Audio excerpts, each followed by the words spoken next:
যে সমীকরণে ঢালের মান 1/3 এবং যেখানে তার লেখরেখায় ঋণাত্মক 12 ঋণাত্মক 14/3 বিন্দুতে অবস্থিত, উক্ত সমীকরণটি লিখো। আমরা জানি সরল রেখার সমীকরণকে আমরা লিখতে পারি y সমান mx যোগ b। তাহলে এটি হলো ঢাল বিচ্যুতি পদ্ধতি, যেখানে আমাদের ঢাল m আর b হলো আমাদের y এর ছেদবিন্দু। আর প্রশ্নে আমাদেরকে আসলে ঢাল বলে দিয়েছে, আর এই মান 1/3। তাহলে আমরা বুঝতে পারছি m এর মান হবে 1/3। আর আমরা জানি যে y সমান 1/3x যোগ b। সুতরাং আমাদের আসলে শুধুমাত্র b এর জন্য সমাধান বের করতে হবে। আর আমরা জানি b এর জন্য মান বের করতে হলে এই রেখাতে অবস্থিত বিন্দু হলো ঋণাত্মক 12 ঋণাত্মক 14/3, যখন x সমান ঋণাত্মক 12 এবং y সমান ঋণাত্মক 14/3। আচ্ছা, আমরা এটা লিখে ফেলি। হবে ঋণাত্মক 14/3 সমান আমাদের ঢাল হচ্ছে 1/3 গুণ x এর মান। আর আমাদেরকে x এর মান দেয়া আছে, এখানে x এর মান ঋণাত্মক 12, 1/3 গুণ ঋণাত্মক 12 যোগ b। তাহলে যখন x এর মান ঋণাত্মক 12, তখন আমরা জানি y এর মান সমান সমান ঋণাত্মক 14/3। আর আমরা এটাও জানি ঢাল হলো 1/3। এখন তাহলে আমরা এর সমাধান বের করব।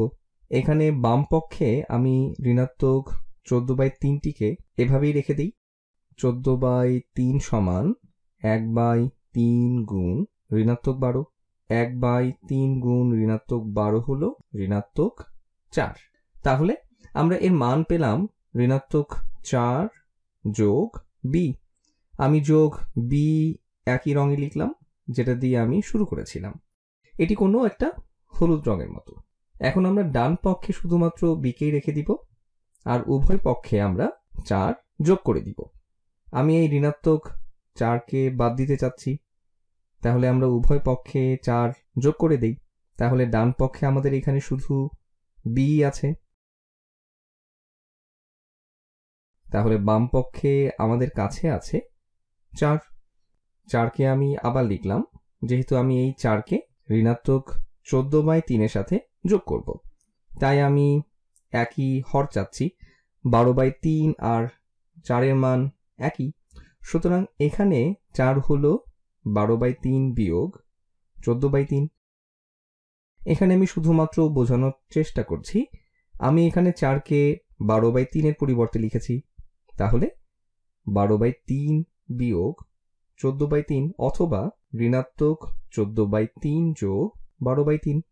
আমরা একই হর হিসেবে পাচ্ছি 3। 12 বিয়োগ 14 হলো ঋণাত্মক 2, আর তাহলে আমরা পেলাম 2/3 সমান b। সুতরাং আমরা আমাদের কাঙ্ক্ষিত সমীকরণটি বের করে ফেলেছি। আমাদেরকে ঢাল বলে দেওয়া হয়েছিল, আর এখন প্রদত্ত তথ্য অনুসারে আমরা y এর ছেদবিন্দুও জেনে গেছি।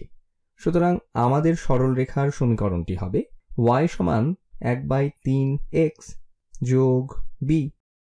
b হলো ঋণাত্মক 2/3।